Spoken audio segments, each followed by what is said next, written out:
নমস্কাৰ, এই মুহূৰ্তত আহি পৰিছে কেইবাটাও গুৰুত্বপূৰ্ণ খবৰ। অসমৰ লগতে ভাৰতৰ বিভিন্ন প্ৰান্তৰ পৰা বহুকেইটা গুৰুত্বপূৰ্ণ খবৰ যুগুতোৱা হৈছে আৰু এনেকুৱা ধৰণৰ খবৰসমূহ নিতৌ চাবৰ কাৰণে চেনেলটো ছাবস্ক্ৰাইব কৰি ভিডিঅ'টোত এটা লাইক কৰি উৎসাহিত। ৰেচন কাৰ্ড থকা প্ৰতিটো পৰিয়ালে লাভ কৰিব ৫ লাখ টকাৰ বিনামূলীয়া চিকিৎসা।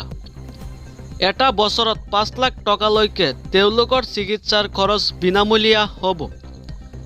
ৰেচন কাৰ্ড থকা প্ৰতিটো পৰিয়ালে লাভ কৰিব আয়ুষ্মান কাৰ্ড। কলিয়াবৰত মুখ্যমন্ত্ৰী ডক্টৰ হিমন্ত বিশ্ব শৰ্মাই ৰেচন কাৰ্ড থকা লোকসকললৈ দিলে সুখবৰ। যিসকলৰ ৰেচন কাৰ্ড নাই সেইসকলে অটল অমৃত যোজনা কাৰ্ডৰ সুবিধা পাব। অৰুণোদয় আঁচনিলৈ বৃহৎ ঘোষণা মুখ্যমন্ত্ৰী ডক্টৰ হিমন্ত বিশ্ব শৰ্মাৰ। ৭ লাখ নতুন হিতাধিকাৰীয়ে লাভ কৰিব অৰুণোদয় আঁচনিৰ ধন। ১০ অক্টোবৰৰ পৰা নতুন হিতাধিকাৰীয়ে ১২৫০ টকাকৈ লাভ কৰিব।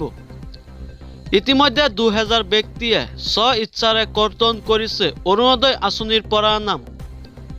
৬২,০০০ হিতাধিকাৰীয়ে নাম কৰ্তন হৈছে NCC কেডেটৰ ছাৰ্ভেত। ২০ ছেপ্টেম্বৰত সামৰি পৰিব অৰুণোদয় মাহ।